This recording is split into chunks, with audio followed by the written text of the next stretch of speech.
Chapter 16. Astrid flew toward Dallas as it was assaulted with lightning. A giant storm cloud hovered over the entire city. She saw a few cars explode after being struck, saw people fleeing the streets for safety. No one would notice her flying above. Even if they did, Astrid didn't care. She was still weak from what Josh was inadvertently doing to her. She feared she wouldn't be able to calm this storm in her condition. But she had to try. She flew above the storm clouds. It was slightly calmer up here, but she could still hear the thunder below. She tried to calm her mind as she waved her hands around in circles, the way her father taught her. Naoki had been a good teacher, and though she missed him terribly, she tried not to think about him at the moment. She had work to do. Josh, Anila, and her guard stood on a rock bridge that spanned across a large cavern overlooking a pool of golden light. It was so blindingly bright that Josh couldn't tell what exactly was down there. He guessed it was the fairies, but he couldn't guess how many there were. "It's beautiful," Anila said quietly. "I agree," Josh said. A bob of light lifted from the pool and floated before them. It was man-sized, which Josh thought was weird. When he thought of fairies, he pictured tiny creatures the size of a pencil. "Who are you, and what are you doing here?" the light asked. Anila, who had placed a hand before her face to block the light, said, "I am Anila, queen of this island. I have come to speak with you about an urgent matter." The fairy dimmed slightly, making it easier to see. The fairy was male, with short blonde hair and a very slim body. He looked like a child. His wings flapped so quickly they were barely visible. "What matter?" he asked. "This island is alive and very badly injured. We were told you have in your possession a necklace that can help a friend of ours." The fairy chuckled. "I don't see how a necklace can help an island." "No," Anila sighed in frustration. "The necklace is for another friend. The island, however, told us about the necklace. It used to belong to her. Do you have it?" The fairy crossed his arms. "Maybe. I don't see why we should give it to you, though. I do not know this friend of yours." "It's for me," Josh spoke up. "I am a nature demon." The fairy gasped and backed away. "Nature demons cannot walk on land." "I know that. I am possessing this guy. My other friend is the true nature demon, and I am sucking her power away by also being one. I need the necklace to suppress my power. What's your name?" The fairy relaxed a little. "Charles." "Charles?" Josh said skeptically. What kind of name was that for a fairy? He wasn't about to ask. "Please help us. Astrid, the nature demon, is my best friend. I don't want to hurt her anymore. If she dies, then the whole world might be destroyed by the weather. Do you want to be responsible for that?" "Aren't you a nature demon too? If this Astrid dies, can't you just take over?" "No, I don't know how to control the weather. Please." Charles stared at Josh for what felt like 10 seconds before nodding and diving back into the pool of light.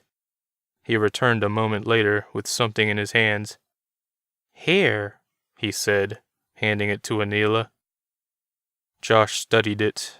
The chain was nearly as golden as the pool below, and there was a large green gem the size of an egg. "Thank you," Josh said. "What do we do now?" Anila asked him. "I guess I can leave Reese." Josh relaxed once again, closed his eyes, and imagined himself leaning forward. It felt like falling. When he opened his eyes, he was floating next to Anila and Reese. "May I?" Anila asked, lifting the necklace toward him. Josh tilted his head forward so she could place it around his neck. He imagined the chain going through him, as if it were a ghost, but it made contact with his skin. A second later, he dropped to the ground with a jarring thud. "Ow," he said jokingly. Anila and Reese laughed. The guard behind them made a choked sound that didn't sound like a laugh. Everyone turned to him and saw blood spilling from his mouth. His eyes were wide open. He dropped to the ground, and the group saw another guard standing behind him with a knife in his hand. He tilted his head upward so everyone could see his blue and yellow face, and said, "Hello, Queen Anila. I hear you've been looking for me." "Indeed I have, Andor." Astrid gasped with renewed energy. Something just happened to make her feel better. She smiled as the elements better responded to her commands. "Thank you, Josh," she said. He must have found the necklace. She continued calming the lightning until all that was left was the sound of panic in the streets. That, too, settled down. "What is this now?" Andor asked as he stepped toward the edge of the bridge. "A ferry?" "Yes," Anila replied, staring at the knife. She held Reese close to her, wordlessly telling him to stay away from the man. She kept Josh close to her as well. She didn't know if he was vulnerable in his current state, but she didn't want to find out. "I thought ferries were tiny," Andor said. "We are," Charles replied. "We cast a spell upon the entrance to shrink intruders to our size." "Told you so," Josh whispered to Anila. She gave him a look that made him look away in shame. "What do you want? You are not welcome here." "I just want the queen, fairy." To Anila, he said, "I've had such a difficult time finding you. You'll come with me, Queen Anila, and no one will get hurt." "Why on earth would I go with you? It's 4 against 1. 3 against 1, Charles said. "I want no part of this. I want all of you to leave." "Shut up," Andor yelled at Charles. "And to answer your question, Anila, you'll come with me because I have your son." Anila gasped. "That's not possible. He's well protected." Andor laughed. "I hardly call leaving him with that doctor in that empty house well protected." Anila had been holding out hope that he was bluffing, but he just proved he wasn't. She looked at her companions before saying, "All right, I'll go with you." "No!" Reese screamed as he lunged at Andor.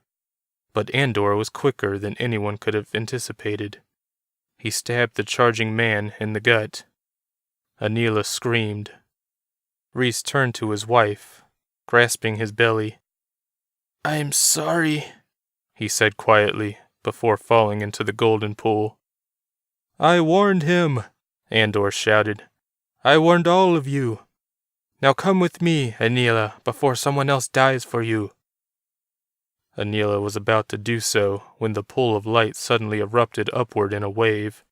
The fairy spun around the cavern like a tornado. Andor, Josh, and Anila stared in wonder and fear as a loud buzzing sound filled the large space. Josh suddenly kicked the awestruck Andor in the stomach and then pulled Anila toward the exit.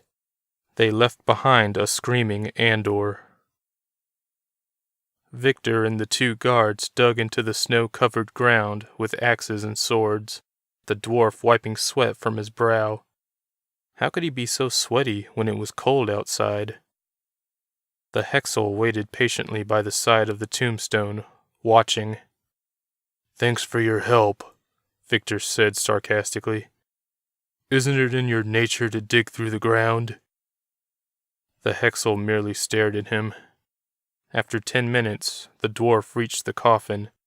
Once he opened it, he smiled down. "Hello, Rockney." Josh and Anila made it back to Rapatha's cavern safely. Josh panted with the effort of running, grateful he could run in the first place. The necklace was working like a charm. He looked at Anila, who was also breathing heavily, but she was also crying. "I'm so sorry," he said to her. "He may still be alive," she replied. "He fell into the pool of light. Maybe that will heal him or something. You know, magic." Josh nodded. He didn't know anything about these fairies, but Anila's hope wasn't too far-fetched. "We can go back for him," he offered. "No, not now. Let's find Victor and Rockne and save Rapatha first.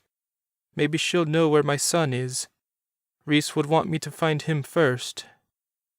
"Okay." They ran to the front of Rapatha. "Are you all right?" the glowing figure asked them. "I saw a man come through. I couldn't stop him." "We're fine," Anila said. "Well, some of us are." She stopped talking, unable to say more. Then she said, "Do you know where my son Maximus is?" "I'm sorry, I do not. I can't see him anywhere on the island. Do you think that man—" "The fairies took care of that man," Josh said suddenly, cutting off that line of thinking. "And I have the necklace." He held it up. "It's still as beautiful as I remember," Rapatha said. "All you need now is for Rockne to take you to the Gelfin, to get my life essence back." "Have they dug him up yet?" Anila asked, sounding more like her old self. "Yes. We'll get to them. I know I said we should meet back here, but in case Andor is still alive—" "I understand," Rapatha said. "If he still lives, I will try to slow him down." "Thank you, Rapatha."